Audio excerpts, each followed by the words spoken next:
Magandang araw mga ka-PTech. Another question po from one of our viewers ang sasagutin natin sa video na ito. No? Ang tanong ay kung ano daw ang gagamitin ng mga documents ng isang head teacher, no, na magpapariclass into master teacher 1 position. Okay?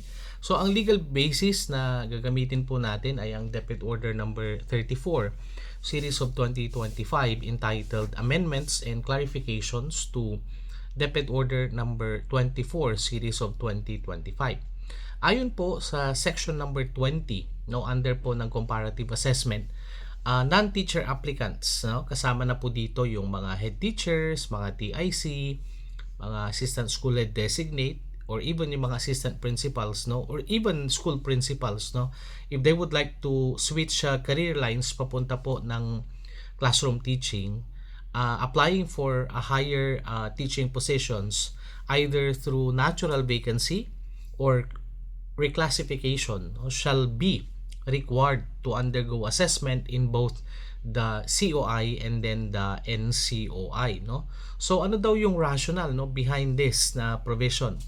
So this particular provision is to ensure that non-teacher applicants returning to the teaching career line, no, are equipped with the necessary competencies and that they are ready, no, to perform classroom duties aligned with the PPST. Yun po yung nakalagay sa ating DepEd order, no. So mga kapitek, for the COI, the non-teacher applicants shall demonstrate proficiency in the PPST COIs through classroom observation using the COT for recruitment, selection, and placement, particularly on the appropriate COT rubric levels to capture good performance in the corresponding PPST career stage. Meaning, mga kapitek, the CO or the classroom observation itself will be used, no, to rate the applicant sa kanyang classroom observable indicators, since wala naman ito sa kanyang IPCRF bilang head teacher, no. Alam naman natin na naka-align sa OPCRF yung kanilang IP.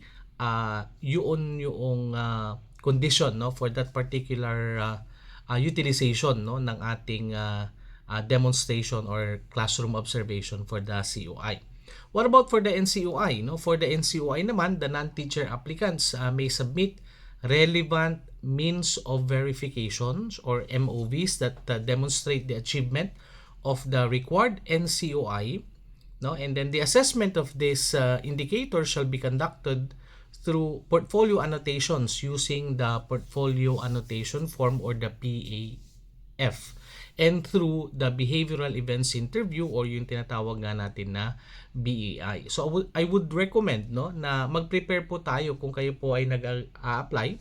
I would like to recommend na mag-prepare po tayo ng isang comprehensive na portfolio upang maipakita po natin yung ating mga achievements across the different indicators dito po sa ating mga non-classroom observable indicators.